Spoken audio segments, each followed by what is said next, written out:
बिस्मिल्लाहिर्रहमानिर्रहीम, अस्सलाम वालेकुम। पाकिस्तान और दुनिया भर में देखने और सुनने वालों को अब्दुल कादिर का सलाम। पाकिस्तान में 18 मई है और हमारा सफ़र अभी तक जारी है। एक नया दिन, एक नया जर्नी, और आज का जर्नी और ज़्यादा स्पेशल होने वाला है क्योंकि हमने बाय एयर ट्रैवल करके देख लिया, बाय ट्रेन ट्रैवल करके देख लिया, बाय रोड ट्रैवल करके देख लिया। आज हम बाय शिप ट्रैवल कर रहे हैं और ये बहुत ही यूनिक किस्म का एक्सपीरियंस है। हम वापस यूके की जानिब रवाना हुए हैं यूरोप से, लेकिन इस बार हम थ्रू फेरी जा रहे हैं और क्या ज़बरदस्त किस्म का एक एक्सपीरियंस है हमारे लिए। खैर, इसके ऊपर हम बाद में कभी बात कर लेंगे तफसील से। इसके ऊपर व्लॉग्स रिकॉर्ड हो रहे हैं, वो हम दूसरे चैनल के ऊपर अपलोड करेंगे। इसके ऊपर ज़रा सियासत के ऊपर ही बात करते हैं। 3 साल के बाद साइफ़र एक बार फिर ज़िंदा हो गया और इमरान खान की कही हुई एक एक बात दुरुस्त साबित हो रही है। साइफ़र की जो असली कॉपी है वो पब्लिक कर दी गई है अमरीकी अखबार की जानिब से। वो साइफ़र जिसके ऊपर वाज़े तौर पर लिखा गया है कि इसकी तस्वीर बनाना भी मना है, ये इतना सीक्रेट है, इतना खुफिया एक डॉक्यूमेंट है, इसका नंबर डॉक्यूमेंटेड है, यानी पता चल सकता है कि ये कहाँ से गया, किसके पास गया।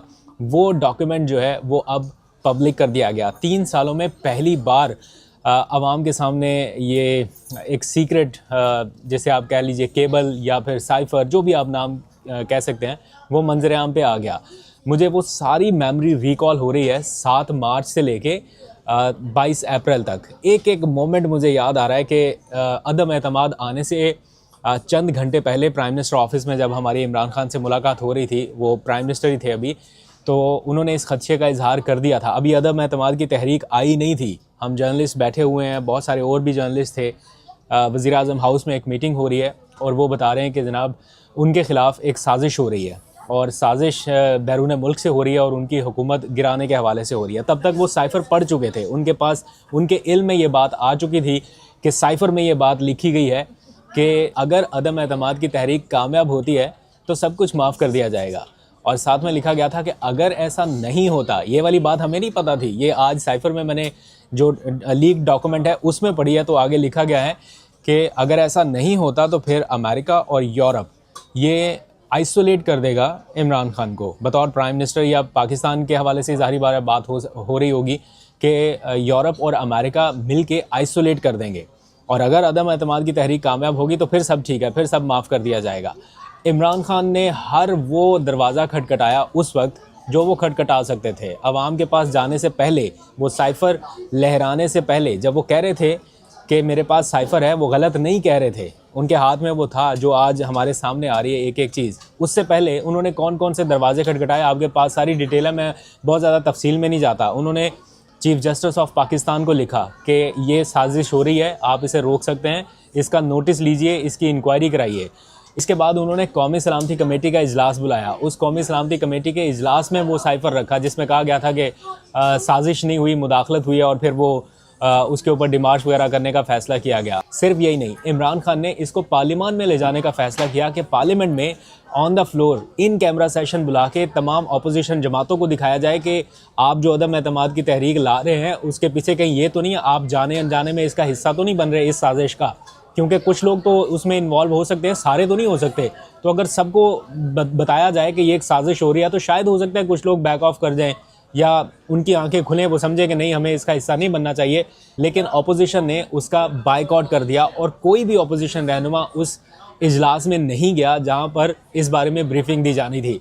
फिर आखिर में इमरान खान ने जर्नलिस्ट को बुलाया, उनको बताया कि ये मेरे साथ सारा कुछ हो रहा है, हमारे मुल्क के साथ ये सारा कुछ हो रहा है। लेकिन जर्नलिस्ट उस वक्त बेबस थे, वो कर कुछ नहीं सकते थे सिवाय इसके कि वो ख़बर लगा सकते या टेलीविज़न पर दिखा सकते। अरशद शरीफ की स्टोरी पूरी आपके सामने है, और भी बहुत सारे लोगों ने उस वक्त इसके ऊपर बात की। लेकिन at the and Imran Khan को जाना पड़ा पब्लिक के पास। उस वक्त उन्होंने वो 27 मार्च का इस्लामाबाद का जलसा मुनक्कद करने का फ़ैसला किया और पूरे पाकिस्तान से लोगों को बुलाया कि सारे पहुँचे, जो जो जहाँ पर है, मैं ये मुकदमा अपनी आवाम के सामने रखूँगा। और उस वक्त फिर उन्होंने वो साइफ़र लहरा के बताया था कि मैं गलत नहीं कह रहा। कोई उनकी बात मानने के लिए तैयार नहीं था। लोग क्या कह रहे थे कि ये सब ड्रामा है, कोई कह रहा था कि ये अपनी तरफ से लिखा गया है। मुझे आज भी वो उन पॉलिटिशियंस के बयानात याद हैं जो कह रहे थे कि ये कोई साइफ़र नहीं है, ये सारा ड्रामा है, अगर होता तो मंजर आम पे आ जाता। अगर वो उस टाइम मंजर आम पे ले आते तो वो क्लासीफाइड डॉक्यूमेंट था, यानी वो उसके पब्लिक कर ही नहीं सकते थे। और इसी की मजबूरी का नाजायज़ फ़ायदा उठाया सब ने और कहा कि डॉक्यूमेंट है ही नहीं। कुछ जर्नलिस्ट ने मजाक उड़ाया, उन्होंने कहा हाँ हमारे पास भी है। मौलाना फजलुर रहमान से लेके शाहिद खाकान अब्बासी से लेके आज ये सारे लोग जो मुतासिर हैं इस सारे मामले के, ख़ुद जो उस टाइम लीड कर रहे थे, आज वो सारे के सारे मुतासरीन की फहरिस्त में शामिल होके इस हुकूमत को तो बुरा भला कह रहे हैं। लेकिन उस टाइम जब इमरान खान वार्न कर रहे थे सबको, तब कोई नहीं मान रहा था। बिलावल से लेके मरियम से लेके सब ने कहा कि नहीं ऐसा कुछ है ही नहीं। जर्नलिस्ट ने मजाक उड़ाया, उन्होंने कहा कि वो, किसी ने कहा कि येलो कलर का नहीं है, किसी ने कहा कि मेरे पास भी है, मैंने भी देखा है, हालांकि ये डॉक्यूमेंट आज से पहले हमने कहीं देखा ही नहीं। और शहबाज शरीफ ने बतौर वज़ीर आज़म, जब वो वज़ीर आज़म बन गए, ऐवान में खड़े होकर उन्होंने कहा कि अगर साइफ़र हुआ या अगर ये हकीकत हुई तो मैं इमरान खान के साथ बैठने के लिए तैयार हूँ, मैं उनके साथ बैठूंगा। ये कहा था उन्होंने, ऑन रिकॉर्ड है। लेकिन उसके बाद बातें आई गई हो गई। इमरान खान बार बार, जब वो 9 मई के बाद सारा कुछ हो गया, वो ज़मान पार्क में आपसे बात किया करते थे, लोगों से बात करते थे, तो क्या कहते थे वो, ज़रा एक लम्हे के लिए उनका ये छोटा सा क्लिप सुनिए। उनकी बहुत सारी क्लिपिंग अभी सामने आ रही हैं, एक एक मोमेंट को रिकॉल कर रहे हैं कि वो जो कह रहे थे वो बिल्कुल ठीक कह रहे थे। लेकिन उस टाइम वो किन अल्फाज में ये अपना दुख, अपना एक वो क्या कहते हैं, दुख कह लें या क्या कह लें, गिला शिकवा बयान कर रहे होते थे कि मेरे पास प्रूफ थे और मेरी किसी ने उस वक्त बात नहीं सुनी। साइफ़र हाथ में लहरा के जिसके ऊपर उन पर मुकदमा कर दिया गया, जिसमें पता नहीं कौन कौन सी दफ़ात लगा दी गई, बगावत की, गद्दारी की, और पता नहीं ऐसे ऐसे दफ़ात थी कि पता नहीं वो लोग समझ रहे थे कि शायद कहीं इसमें फांसी ना हो जाए, और इतने सख्त किस्म की चीज़ें आ रही थी। वो केस तो ख़त्म हो गया, लेकिन आज इमरान खान विंडिकेटेड है। वो जब उन्होंने साइफ़र हाथ में पकड़ के कहा था कि मैं झूठ नहीं कह रहा या मैं गलत नहीं कह रहा, मेरे पास इसके प्रूफ हैं, उस टाइम उनकी जो आवाज़ भर्राई हुई थी, आपने शायद सुनी हो कभी या आपको महसूस हुआ होगा कि उस टाइम मैंने इमरान खान को जितना जज्बाती उस टाइम देखा, शायद पहले कभी नहीं देखा था। कुछ लोग कहते हैं कि उन्हें ये पैगाम भेजा गया था कि ये साइफ़र पब्लिक ना किया जाए वरना आपके ख़िलाफ़ कार्रवाई हो सकती है। तो इमरान खान ने इंतहाई मोहतात अंदाज में उस कार्रवाई से बचने के लिए या हर कॉम्प्लिकेशन से बचने के लिए पहली मरतबा लिखी हुई तकरीर की थी। साइफ़र के हवाले से वो इतना मोहतात थे कि कोई एक लफ्ज़ भी ऐसा ना मैं कह दूँ जो ऐसा समझा जाए कि मैंने सीक्रेट एक्ट की कोई ख़िलाफ़ वर्जी कर दिया, तो वो लिख के फ़ॉरेन ऑफिस के लोगों की इन्वॉल्वमेंट के साथ, शाह महमूद कुरैशी के इन्वॉल्वमेंट के साथ वो लाइनें लिख के लेके आया। और आपने कभी देखा होगा जब वो साइफ़र निकाल के बात कर रहे थे तो वो एक एक लफ्ज़ पढ़ रहे थे, ऐनक लगा के पढ़ रहे थे, और वो बता रहे थे कि मैं झूठ नहीं कह रहा। आज इमरान खान जेल में बैठे हुए हैं, उन्हें जब ये पता चलेगा कि ये चीज़, ये हकीकत दुनिया के सामने आ गई है, उनके लोगों के सामने आ गई है, आवाम के सामने आ गई है, तो शायद वो थोड़ा रिलैक्स फील करेंगे। जो मैं कहता था वो सच था। और वो हमेशा एक बात कहते हैं कि सच कभी छुपता नहीं है, सच सामने आगे रहता है, और ये सामने आना ही था। जब ये हुआ मैं कहता गया, मैंने सारों को कहा कि इतना बड़ा जुल्म हो रहा है तो इसके ऊपर इंक्वायरी हो। मैंने चीफ जस्टिस साहब को मैंने वो साइफर भेजा कि जी इसके ऊपर इंक्वायरी करवाएं। नेशनल सिक्योरिटी काउंसिल के सामने रखा, नेशनल सिक्योरिटी काउंसिल के सामने 30 मार्च को मैंने रखा कि जी ये है, सारे आर्मी चीफ्स बैठे हुए थे, सर्विस चीफ्स बैठे हुए थे, सबके सामने रखा कि ये उसने लिखा है। उन्होंने कहा जी हाँ, मुदाखलत तो हुई है, तनकीद की, अमेरिका को प्रोटेस्ट भी किया नेशनल सिक्योरिटी काउंसिल ने 30 मार्च को। मैंने पार्लियामेंट में लेके गया कि इन कैमरा मीटिंग करवाई, मैंने कहा इनके सामने रखो। ऑपोजिशन को लीडर ही नहीं आया उस मीटिंग पे। शहबाज शरीफ, आसिफ ज़रदारी, इन्होंने बॉयकॉट कर दी। क्योंकि मिले हुए थे साथ, ये इसका हिस्सा थे, ये साजिश का हिस्सा थे। अच्छा, अब दिलचस्प बात यह है कि जिन लोगों ने साइफ़र को देखा है, यानी वफाकी वुज़रा, कैबिनेट के बहुत सारे ऐसे लोग जिन्होंने वो साइफ़र को देखा हुआ है, उनमें से कोई एक भी शख्स ऐसा नहीं है, चाहे वो आज इमरान खान को छोड़ के क्यों ना चला गया हो।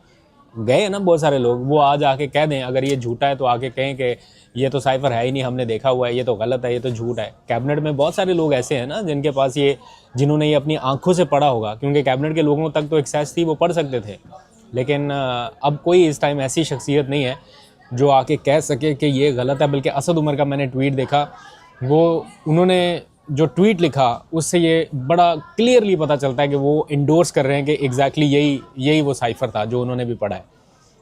तो बहुत अरसे तक ये लोगों की नज़रों से ओझल रहा, लेकिन बहरहाल अब सामने आ गया।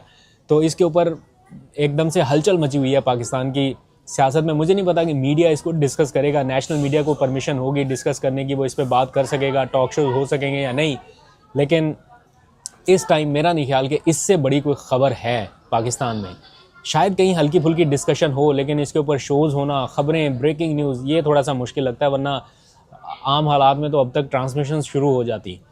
तो मैं देखूंगा कि टीवी के ऊपर इसके ऊपर क्या डिस्कशन होती है। एनी हाउ, दो खबरें जाते जाते मुख्तसर सी और 190 मिलियन पाउंड केस में इमरान खान की मरकज़ी अपील सुनने का जो फ़ैसला अदालत ने किया, उनकी ज़मानत की दरख्वास्तों को मुस्तरद करते हुए, उसके ऊपर सलमान सफदर ने एतराज़ उठाया है और उन्होंने कहा कि अदालत ने जो उन्हें आखिरी मोहलत दे दी कि 20 मई को आके केस की पैरवी करें, ये इंतहाई सख्त है और नामुनासिब है। ये ऑर्डर नहीं होना चाहिए था, क्योंकि उन्होंने कभी इल्तवा पहले मांगा ही नहीं है, न्याय भी इल्तवा मांगता रहा है। इस बार तो उन्होंने जेन्युइन रीज़न की वजह से कहा, और ना उनके वकला की को मुलाकातें हो रही हैं इमरान खान से, ना वो डायरेक्शन ले पा रहे हैं, बल्कि वो तो अदालत का ये फ़ैसला चैलेंज करना चाहते हैं सुप्रीम कोर्ट में, और उसके लिए उन्हें वकालतनामे चाहिए, वकालतनामे के ऊपर दस्तखत नहीं हो रहे।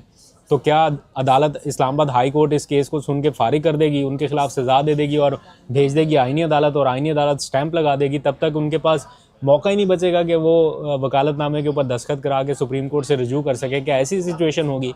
ऐसा लग रहा है। अच्छा, आखिरी खबर, सुहेल अफरीदी और महमूद अचकज़ई, ये दोनों तकरीबन अब सेम पेज पे आते जा रहे हैं, एहतजाज के हवाले से या जारहाना हिकमत अमली के हवाले से। अब एक ने डेडलाइन दी हुई है पीर के रोज़ तक की, एक ने दी हुई है मंगल के रोज़ तक की। तो अब आज तो पीर का दिन है, अब देखते हैं कि जब ये दिन गुजरेगा, और कल वैसे भी मंगल है, तो क्या इस बार कोई अडयाला के बाहर बड़ा शोडाउन हो सकता है? सुहेल अफरीदी ने मंगल के रोज़ तक का कहा था, अभी तक तो इमरान खान को किसी हस्पताल मुंतकिल करने या ऐसी वैसी कोई इतला नहीं है। तो क्या एक बार फिर से थोड़ी क्या कहते हैं वो सख्त गुफ्तगू करने के बाद सारे नॉर्मल हो जाएंगे, या इस बार कोई अमली कदम उठाने के बारे में सोचेंगे? महमूद अचकज़ई के हवाले से लग रहा है कि वो शायद कुछ प्रैक्टिकल स्टेप उठाना चाहते हैं। बाकी सुहेल अफरीदी जो है वो अभी हुकूमत की तरफ तवज्जो दे रहे हैं, काबीना में तोसी कर रहे हैं, और बहुत सारे उनके इशूज़ हैं, तो वो उसकी तरफ देख रहे होंगे। खैर, अभी तक के लिए इतने, अपना बहुत सा ख्याल रखिए। अल्लाह हाफ़िज़।